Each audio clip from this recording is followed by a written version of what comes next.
नमस्कार फ्रंट भारत की खास पेशकश चुनावी भारत में आपका स्वागत है। मैं हूं आपके साथ राजमोहन सिंह। बिहार में हाल ही में सत्ता बदल का जो खेल हुआ वो तो सिर्फ ट्रेलर था, असली खेल तो अभी बाकी है। नीतीश कुमार ने महागठबंधन से अलग होकर एनडीए के साथ सरकार बना ली, येन केन प्रकरण विश्वास मत भी हासिल कर लिया। अगर वो चाहेंगे तो सरकार कार्यकाल भी पूरा कर लेगी, पर नीतीश के सामने सरकार बचाने से बड़ी चुनौती अभी इंतजार कर रही है। वो भी इस बात को जरूर समझते होंगे। जेडीयू के कई विधायक सांसदी का चुनाव लड़ना चाहते हैं। उनके बोल वचन अपनी ही पार्टी या सरकार के बारे में जैसे निकल रहे हैं, उसे साफ शब्दों में बगावती तेवर कहा जा सकता है। जेडीयू के विधायक हैं डॉक्टर संजीव कुमार। नीतीश कुमार से उनकी नाराजगी है या नहीं ये तो वो ही जाने, लेकिन उनके अंदाज से तो यही लगता है कि वो पार्टी नेतृत्व से खार खाए हुए हैं। विश्वास मत के दौरान संजीव को लेकर खूब ढोल बजा। कहा गया कि वो आरजेडी के इशारे पर नीतीश को पटखनी देने वाली जमात में शामिल हो गए थे। जेडीयू के दो विधायकों की खरीद फरोख्त का आरोप संजीव कुमार पर लगा। संजीव कुमार के खिलाफ दर्ज मामले की जांच ईओयू को सौंप दी गई है।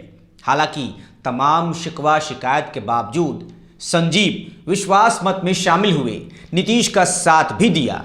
विधायकों की खरीद फरोख्त का केस करने वाले जेडीयू विधायक सुधांशु शेखर से तो उनकी नाराजगी की सीमा नहीं है। वो कहते हैं कि शेखर तो अनुकंपा पर विधायक बने हैं। ऐसे चिंटू पिंटू को तो मुझे लाइन पर लाने के लिए किसी की ज़रूरत ही नहीं है। उन्हें मोहरा बनाया गया और लोग भी इसमें शामिल हैं। सभी पर मानहानि का मुकदमा दर्ज कराएंगे। इसकी प्रक्रिया चल भी रही है। जिसने भी ऐसा करवाया उस पर भी कार्रवाई करेंगे। सुधांशु शेखर दूध पीते बच्चे नहीं हैं जो किसी के कहने पर केस दर्ज करा दिया। पता चल गया है कि किसके कहने पर उन्होंने केस किया। हॉर्स ट्रेडिंग हुआ तो किधर से हुआ और किसने किया, इसकी सीबीआई जांच होनी चाहिए। बहरहाल डॉक्टर संजीव के बारे में कहा जा रहा है कि वो नवादा से लोकसभा का चुनाव लड़ना चाहते हैं। जेडीयू कोटे की ये सीट नहीं है, जबकि 2019 के लोकसभा चुनाव में आरजेडी उम्मीदवार विभा देवी यहां दूसरे नंबर पर थीं। आरजेडी से संजीव को टिकट मिलने की गारंटी मिलने की चर्चा है।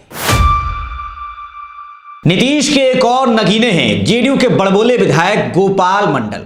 उनकी हरकतों की अक्सर चर्चा होती रहती है। एनडीए में रहते वो शाहनवाज हुसैन को चैलेंज दे रहे हैं। कह रहे हैं कि भागलपुर से उन्हें कई बार जिता दिया, इस बार हम ही भागलपुर से चुनाव लड़ेंगे। वो तो यहां तक दावा कर रहे हैं कि लोकसभा का टिकट वो अपने पॉकेट में लेकर घूमते हैं। नीतीश कुमार से वो कई मौक़ों पर अपनी नाराजगी का इजहार कर चुके हैं। इस्तीफा देने की धमकी भी दे चुके हैं। जिस आत्मविश्वास से वो भागलपुर से लोकसभा चुनाव लड़ने की बात कर रहे हैं, उससे लगता है कि उन्हें आरजेडी ने आश्वस्त कर दिया है, इसीलिए कि एनडीए में तो अभी तक सीटों का बंटवारा ही नहीं हुआ है। वैसे भी भागलपुर में पहली दावेदारी बीजेपी की ही बनती है। देवेश चंद्र ठाकुर को सीतामढ़ी से चुनाव लड़ना है। सीतामढ़ी जेडीयू कोटे की सीट है। सुनील कुमार पिंटू वहां के सिटिंग सांसद हैं। पिंटू ताल ठोक के कह रहे हैं कि उनकी सीट कौन छीन सकता है, वो वहीं से चुनाव लड़ेंगे। जबकि नीतीश कुमार ने बिना सीट बंटवारे के पहले ही ऐलान कर दिया है कि विधान परिषद के सभापति देवेश चंद्र ठाकुर सीतामढ़ी से उम्मीदवार होंगे। देवेश चंद्र ठाकुर ने इस आश्वासन के बाद इलाके में उसी अंदाज में काम भी शुरू कर दिया है। पिंटू सांसद बनने के लिए ही भाजपा छोड़कर जेडीयू में आए थे। ऐसे में उनके दावे को खारिज नहीं किया जा सकता है कि वो आसानी से सीतामढ़ी सीट देवेश चंद्र ठाकुर के लिए छोड़ देंगे। जेडीयू विधायक महेश्वर हजारी ने हाल ही में विधानसभा के उपाध्यक्ष पद से इस्तीफा दिया है। उनकी ओर से कोई संकेत तो सामने नहीं आया है, लेकिन माना जाता है कि वो लोकसभा चुनाव लड़ने की तैयारी में है।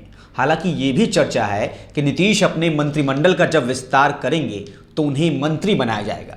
पर इसमें संदेह इसलिए नजर आता है कि मंत्री बनने के लिए इतनी हड़बड़ी में उनके इस्तीफे की क्या जरूरत थी। अनुमान लगाया जाता है कि उनकी बात भी विरोधी खेमे से हो चुकी है। जेडीयू के महागठबंधन के साथ रहते एक बार चिराग पासवान से उनकी मुलाकात की खबरें सामने आई थी। तब नीतीश कुमार ने कहा भी था कि कौन कौन लोग किससे मिलते हैं ये उन्हें पता है। कोई आश्चर्य नहीं कि उनकी बात भी आरजेडी से हो चुकी हो। पिछली बार लोकसभा उम्मीदवार बनाए जाने से अली अशरफ फातमी वंचित रह गए थे। तब कहा गया था कि नीतीश कुमार उन्हें राज्यसभा भेजेंगे। ये मौका भी नहीं आया। इस बार वो भी लोकसभा चुनाव लड़ने की फिर तैयारी में जुट गए हैं। आरजेडी से बगावत कर चेतन आनंद ने अगर नीतीश का साथ दिया है तो उनकी अपेक्षा भी अपनी मां पूर्व सांसद लवली आनंद के लिए एक अदद टिकट की जरूर रही होगी। निखिल चंद मंडल मधेपुरा से तैयारी में हैं। उनके लिए दरभंगा या मधुबनी की सीट मुफीद होगी। दोनों अभी भाजपा की सिटिंग सीटें हैं। जाहिर है कि बीजेपी अपनी सिटिंग सीटें छोड़ने से रही, यानी उन्होंने भी आरजेडी में अपना ठौर खोज लिया हो तो अचरज नहीं होनी चाहिए। वीडियो पसंद आई हो तो हमारे चैनल को सब्सक्राइब कर लें। एक घंटी जैसी आकृति नजर आएगी, उस पर भी क्लिक कर लें ताकि हमारे हर वीडियो की नोटिफिकेशन आप तक पहुंचती रहे। धन्यवाद।